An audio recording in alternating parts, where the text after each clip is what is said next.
Good morning, grandchildren. This morning we're going to continue on in the book of Genesis.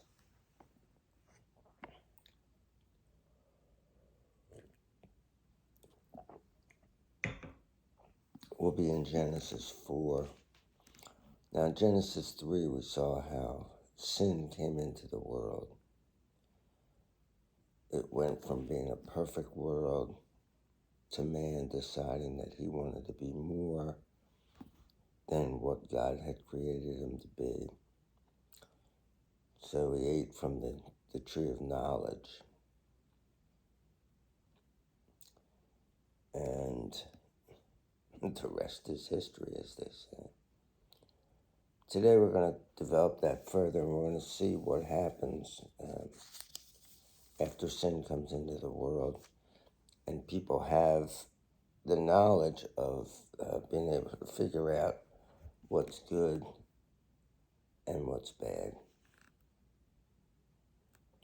And you notice something, even with little kids, you don't have to teach them to lie. Hey, Johnny, did you steal one of the cookies and eat it? And Johnny's got like cookie crumbs all over himself. And he goes, oh no, Dad, I didn't do that. I wouldn't do that. You have to teach them to not lie. And that's because that's our fallen nature, as they say. So now we're going to do the story of Cain and Abel, two brothers. Now the man had marital relations with his wife Eve, and she became pregnant and gave birth to Cain. Then she said, I have created a man just as the Lord did. Then she gave birth to his brother Abel. Abel took care of the flocks, while Cain cultivated the ground. At the designated time, Cain brought some of the fruit of the ground for an offering to the Lord, but Abel brought some of the firstborn of his flock, even the fattest of them. And the Lord was pleased with Abel and his offering. But with Cain and his offering, he was not pleased. So Cain became very angry, and his expression was downcast. Now, when we get to the book of, especially Leviticus, but it's Exodus and Leviticus, and we talk about the sacrifices that you make, the offerings that the Israelite children were supposed to make to God. There were both kinds. There were animal sacrifices, and then there were things like grain sacrifices, but they never sacrificed fruit, vegetables that I'm aware of anyway. If there is something in there, we'll get to it eventually, and hopefully I'll remember this and go, hey, I was wrong back in chapter 4 of Genesis. So, but for some reason, one of these was better than the other. Now, Cain was a farmer, and he farmed the ground. And Abel was, I guess you'd call him a rancher. So they brought what they had.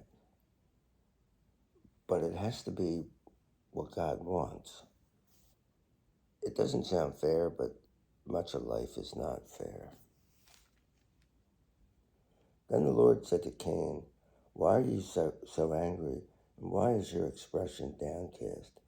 Is it not true that if you do what is right, you will be fine? But if you do not do what is right, sin is crouching at the door. It desires to dominate you, but you must subdue it.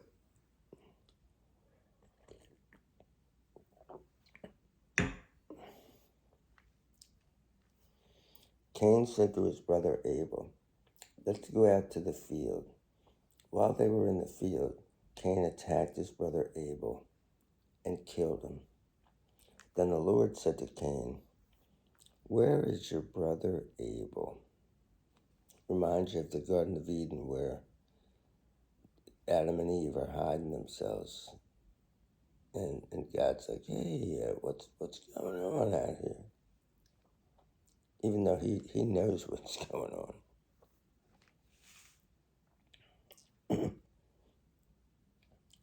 And the Lord said to Cain, "Where's your brother Abel?" And he replied, "I don't know.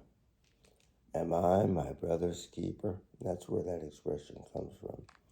But the Lord said, "What have you done? The voice of your brother's blood is crying out to me from the ground. So now you are banished from the ground, which has opened its mouth to receive your brother's blood from your hand. When you try to cultivate the ground, it will no longer yield its best for you. You will be a homeless wanderer on the earth." Then Cain said to the Lord, "My punishment is too great to endure. Look, you are driving me off the land today, and I must hide from your presence. I will be a homeless wanderer on the earth. Whoever finds me will kill me." So he's complaining, like, I don't mind that you're setting me out there on my own, but people are going to hunt me down. He's the first murderer.